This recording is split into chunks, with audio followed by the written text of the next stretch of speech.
Tujuan dari video ini, dengan saya sharing beberapa komponen dan teknologi listrik yang ada, semoga menjadi pertimbangan yang bagus buat brother, membantu memilih tipe sepeda listrik sesuai kebutuhan, bukan merujuk ke merek tertentu ya, tapi ke jenis sepeda listriknya.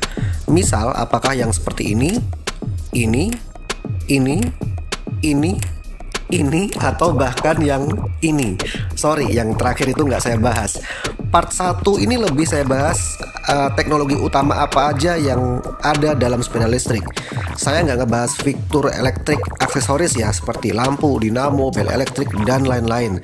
Tapi yang lebih terkait dengan drivetrain, motor, baterai, dan sistem aktivasinya.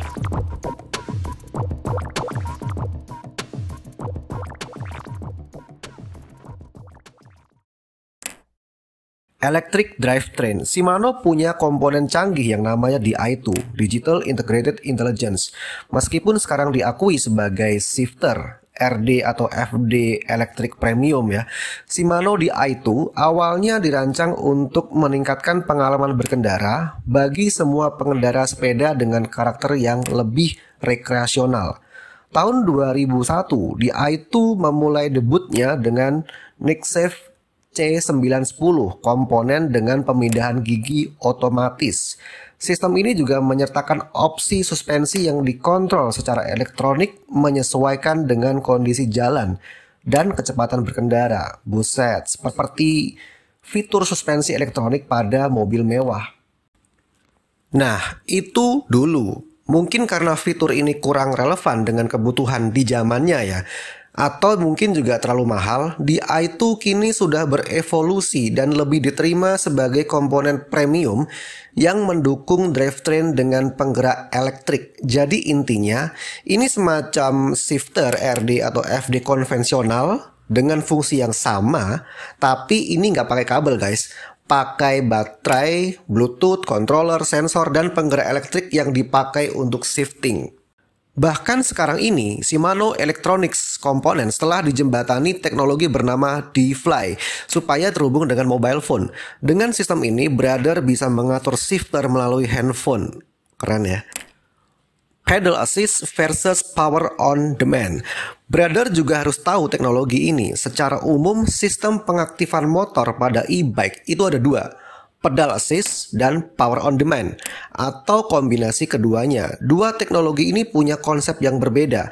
Pedal assist atau yang menyebutnya pedelec ya, pedal elektrik. Motor listrik diaktifkan dari effort kayuhan. Perangkat ini memberikan daya dorong dari motor ke putaran roda yang hanya bisa aktif dengan pengendara tetap mengayuh pedal. Catat ya, tetap mengayuh. Sedangkan power on demand, motor listrik diaktifkan melalui throttle atau tuas gas. Menarik gas seperti halnya sepeda motor. Nah, disinilah perbedaan besarnya. Dengan pedal assist, brother masih mendapatkan esensi bersepeda. Beda kalau sekedar menarik tuas gas. Brother masih akan tetap merasakan feel bersepeda sesungguhnya jika pakai sistem pedal assist. Namun dengan sistem power on demand, brother akan lebih merasakan seperti naik sepeda motor atau matic konvensional. Saya sih lebih jelas pro dengan sistem pedal assist ya.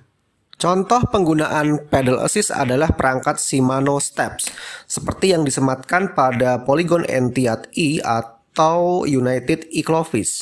Contoh lagi, United E-Gafril juga pakai pedal assist namun dengan merek Bafang M800 mid drive.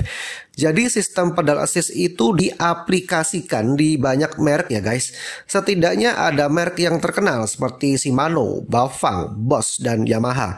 Polygon Etihad E, United E-Clovis, E-Gafril itu yang versi sepeda di atas harga 40 jutaan ya. Ada juga versi yang lebih ekonomis tapi juga pakai sistem pedal assist. Contoh Polygon Kalosi Cruise. United juga punya banyak seperti E3 Volt, Vortex, Photon, Furion, EX, versi IMTB ekonomisnya ada Tuskar. Masih banyak lagi, 9 jutaan sudah dapat pedal assist kok. Terus apa bedanya yang mahal dengan yang murah ya? Lain kali aja kita bahas. Ketiga, eDrive. eDrive atau sistem penggerak elektronik ini adalah rangkaian komponen motor listrik yang biasanya terhubung dengan sistem gear, controller, dan baterai. Kalau untuk sepeda, biasanya tiap merek motor punya beberapa varian, dibedakan dari karakter pengendaraannya.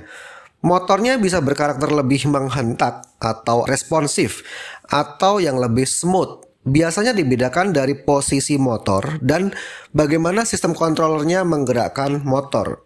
Saya sendiri udah pernah mencoba beberapa e-bike seperti Eclovis, Tuskar, Pet E, Mini Ayo, dan beberapa elektrik moped. Kesimpulan saya, semakin mahal motor, semakin gerakan akselerasinya itu lebih smooth atau natural. Catat ya, ini untuk sepeda, bukan sepeda motor. Karena pendekatan e-bike itu tidak ingin menggantikan sepeda menjadi sepeda motor. Jadi pabrikan ternama seperti Shimano mendesain e-drive-nya itu gerak motornya lebih natural. Contoh, saya pernah coba Eclovis, entah gimana di banyak kesempatan momen saat bersepeda, mesin motornya itu nggak kerasa hentakannya, tapi dorongannya tetap ada. Jadi tenaga dari motor dan pedaling benar-benar bisa bekerja harmonis. Contoh lagi tentang varian motor, ini seperti Bafang. Sistem penggerak pada kategori MTB, road, touring, city, dan cargo itu dibedakan apakah menggunakan mid drive, hub front drive, atau hub rear drive. Motor pada hub biasanya diaplikasikan untuk urban bike, termasuk e-moped ya. Karena sistemnya lebih sederhana, menekan biaya produksi sehingga sepeda listrik bisa relatif lebih murah. Sedangkan mid drive atau middle drive ya, biasanya diaplikasikan pada MTB atau gravel bike karena posisi motornya mendukung center of gravity lebih baik. Jadi sepeda lebih stabil pada kecepatan tinggi, tentu harganya lebih mahal juga. Tenaganya juga ada pilihan dengan rentang dari 250 watt yang biasanya untuk kelas urban bike hingga 500 watt yang biasanya untuk MTB atau cargo bike. Tapi itu bukan harga mati ya. Contoh seperti e-moped aja tersedia motor dengan spesifikasi 250 sampai 500 watt. Jangan lupa, performa motor itu nggak selalu terlihat dari data spesifikasi nilai wattnya, tapi juga sangat dipengaruhi oleh kualitas voltase dan ampere dari baterai. Yang penting dari baterai itu menghasilkan volt dan ampere yang presisi dan stabil untuk menggerakkan motor. Sedangkan motor yang baik adalah tetap berperforma dengan konsumsi baterai yang efisien. Keempat, baterai. Brother juga harus kenal beberapa tipe baterai, di antaranya jenis lead acid, baterai yang berbasis nikel seperti nikel cadmium dan nikel metal hydrate, dan lithium ion. Yang paling sering ditemukan di pasaran adalah tipe lead acid dan lithium. Baterai sealed lead acid atau disingkat SLA ya, biasanya disematkan pada sepeda listrik yang lebih murah dan rekreasional. Baterai ini output dayanya kecil dan bobotnya berat. Pasti kurang berperforma ya. Tapi masih ekonomis jika digunakan pada tipe sepeda listrik jenis moped. Baterai lead acid menuntut perawatan lebih ekstra. Lain kali aja ya kita bahas perawatan baterai SLA. Nah, kalau untuk sepeda listrik yang didominasi kebutuhan kayuhan lebih tinggi, biasanya sudah ada fitur pedal assist ya. Jelas lebih cocok jenis lithium ion. Contohnya baterai Shimano lithium yang dipakai pada e-bike United Eclovis.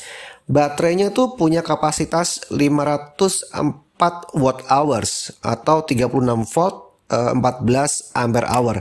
Dengan spek seperti itu sudah masuk kategori performance bike ya. Jadi itu buat referensi aja.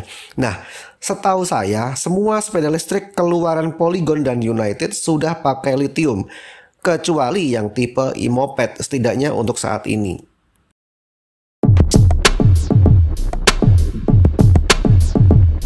Oke, saya review lagi untuk part 1 ini ya. Jadi untuk lebih meyakinkan brother memilih e-bike mana, pertama yang harus tahu genre sepeda apa dulu yang mau dipilih. Road, MTB, folding, mini velo, city bike, atau moped. Pahami dulu kebutuhan brother. Berikutnya, brother sebaiknya paham dengan komponen yang sudah saya sebutkan sebelumnya. Harus ngerti sistem pedal assist atau sistem tuas gas yang mengaktifkan motor. Sistem pedal assist biasanya lebih mahal, tapi esensi bersepeda masih bisa didapatkan. Kalau pengen ngegas aja, pilih aja yang tipe moped. Terus paham dengan sistem motor. Memahami mid drive, rear drive atau front drive akan membuat memilih sepeda lebih tepat. Kalau untuk kebutuhan urban aja sih rear atau front drive pada hub sudah cukup. Kalau untuk off-road atau kebutuhan performance, lebih saya sarankan mid drive. Sekedar opini ya, jangan paksakan rear drive motor untuk off-road atau MTB. Saya udah pernah, hancur lah itu. Terus baterai itu komponen yang sangat vital. Harga sepeda sangat dipengaruhi oleh baterai. Saya nggak nyebut merek ya. Ada beberapa tipe yang kualitasnya buruk. Baterai bisa tiba-tiba ngedrop atau cepat habis kalau kurang perawatan.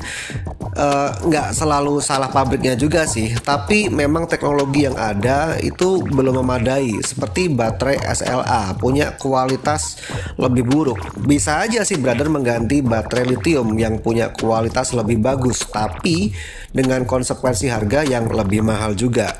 Nah, dengan memahami beberapa hal ini, brother akan lebih bijak menentukan ekspektasi kualitas, memilih genre yang tepat, dan yang pasti bersepeda harus fun. Video part 2 akan saya lebih bahas genre sepeda listrik dan ada referensi apa aja.